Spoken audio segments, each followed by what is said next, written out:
कल तक जिस भाषा का प्रयोग जो है सड़कों पे किया जाता था, उस भाषा का प्रयोग जो है अब जो है सदन में किया जा रहा है। कल तक जिस पार्टी के कार्यकर्ता जो है इस तरह के भाषा का इस्तेमाल करते हैं, अब उस पार्टी के शीर्ष नेतृत्व, यूं कह ले कि दिल्ली में दूसरे नंबर भारतीय जनता पार्टी के कोई नेता है तो वो योगी आदित्यनाथ है। और योगी आदित्यनाथ जो है विधानसभा में इस तरह का भाषा का इस्तेमाल करते हैं, कहते हैं कि उर्दू पढ़ने से कठमुल्ला बनता है, उर्दू पढ़ने से मुल्ला बनता है। कैसे देखते हैं? हमारे साथ महमूद पराचा है जो सुप्रीम कोर्ट के वरिष्ठ वकील है। सर, कैसे देखते हैं उर्दू पढ़ने से कठमुल्ला बनते हैं, और मुसलमानों के प्रति जो इस तरह का लैंग्वेज, सर छाप लैंग्वेज इस्तेमाल योगी आदित्यनाथ ने किया, इसको कैसे देखते हैं?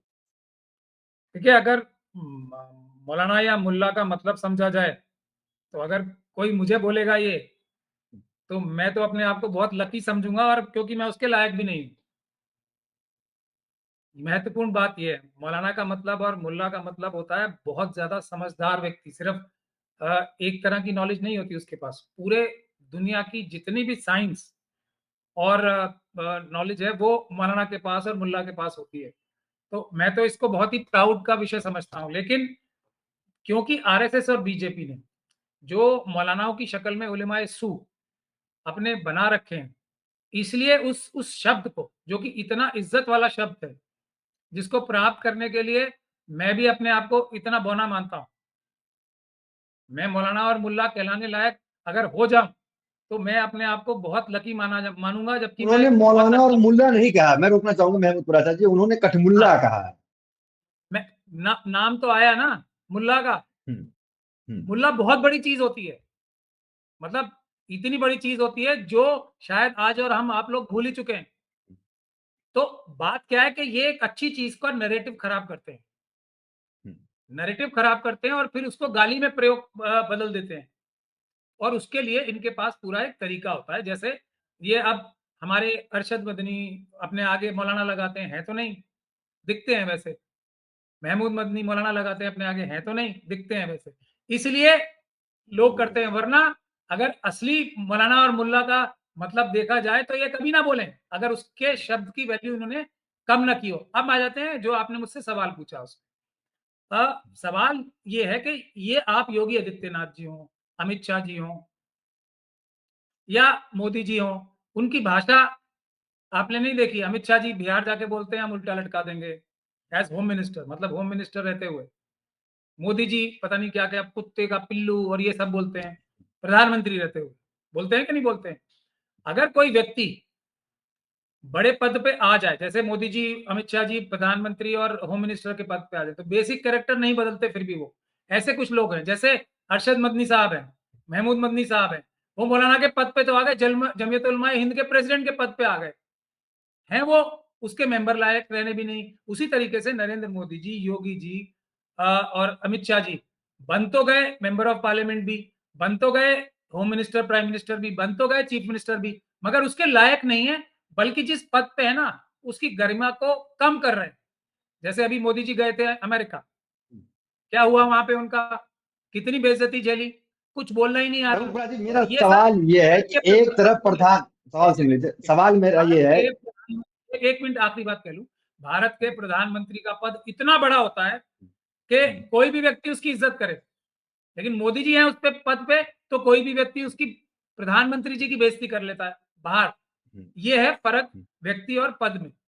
कोई छोटा बहुत व्यक्ति राजी, बड़े पद मेरा पे। सवाल ये था, ठीक है, आप जो है कहीं और चले गए, भटक गए बीच से इंटरव्यू के। मेरा सवाल ये था, एक तरफ प्रधानमंत्री मोदी सऊदी के नवाबों को बुलाते हैं और राजाओं के साथ मिलते हैं, हाथ चूमते हैं, दूसरी तरफ उसी भारतीय जनता पार्टी के दूसरे तीसरे नंबर के नेता जो है वो कठमुल्ला कहने की बात करते हैं। तो ये भारतीय जनता पार्टी में ही दो तरह के, मोदी कुछ करते दिखते हैं, योगी कुछ करते हैं। बिल्कुल दो तरह के नहीं है, सब एक जैसे हैं। हम्म। वहां ट्रेनिंग हम्म। होती है, आरएसएस एक बहुत ही डिसिप्लिन बॉडी है। हम्म। बस हम्म। उन्हें रोल दिए जाते हैं कि अब आपको ये बोलना है, अब आपको ये करना है, अब आपको ये करना है। आप हम्म। गलतफहमी में मत रहिए। सबके सबकी ट्रेनिंग एक जैसी है, डिसिप्लिन फोर्स है ये, पूरी लंबी ट्रेनिंग होती है। ये एक्टर्स बनाया जाता है कि अभी आपको ये करना है, अभी आपको त्रिशूल लेके ये करना है, अभी आपको ये करना है, और अभी आपको अच्छे कपड़े पहन के बड़े पैसे खर्च करा के 16,000 करोड़ का जहाज खरीदना है, उसमें बैठना है। ये सब ट्रेनिंग का हिस्सा है। आप अगर इनको अलग अलग तरीके से देखेंगे तो इनकी जो कॉन्सेप्ट है उसको नहीं समझ पाएंगे। ये सब एक जैसे हैं। ये तो देश इनके को जुबानों पे लगाम के लिए क्या सुप्रीम कोर्ट के पास पावर नहीं है? आप तो हियरिंग में जाते हैं, आप केस लड़ते हैं, क्या सुप्रीम कोर्ट जो है लगाम नहीं लगा सकता इन नेताओं पे? अभी तक अभी तक तो ज्यादातर केसेस में ऐसा देखा गया है कि लगाम नहीं लगा पा रहा है। और 4 सुप्रीम कोर्ट के सिटिंग जजेस ने प्रेस कॉन्फ्रेंस करके देश की जनता से एक गुहार लगाई थी कि आप आओ और हमारी मदद करो, क्योंकि हम लोगों के ऊपर दबाव। देश के सुप्रीम कोर्ट के कई जजेस बहुत बार ये कह चुके हैं कि हम ऑपोजिशन का काम नहीं कर सकते, तो इससे ज्यादा वो क्या करेंगे? तो सभी संस्थान जो है प्रेशर में है, इसीलिए। लेकिन जो भी फिर भी अच्छे से केस लड़े जाते हैं तो उसमें थोड़ी बहुत सफलता मिलती है। जैसे एक मैं उनका नाम नहीं लेता हूँ, वो पहले तो रिजवी साहब होते थे, बाद में त्यागी बन गए, ये पता नहीं क्या क्या है वो। उनको तो हमने पूरी तरह से रोक लगवा रखी है, सुप्रीम कोर्ट से ऑर्डर ले रखा है कि उनकी बेल ही जब तक है, जब तक कि वो कोई भी प्रेस में बात नहीं करेंगे। तो ऐसा नहीं है।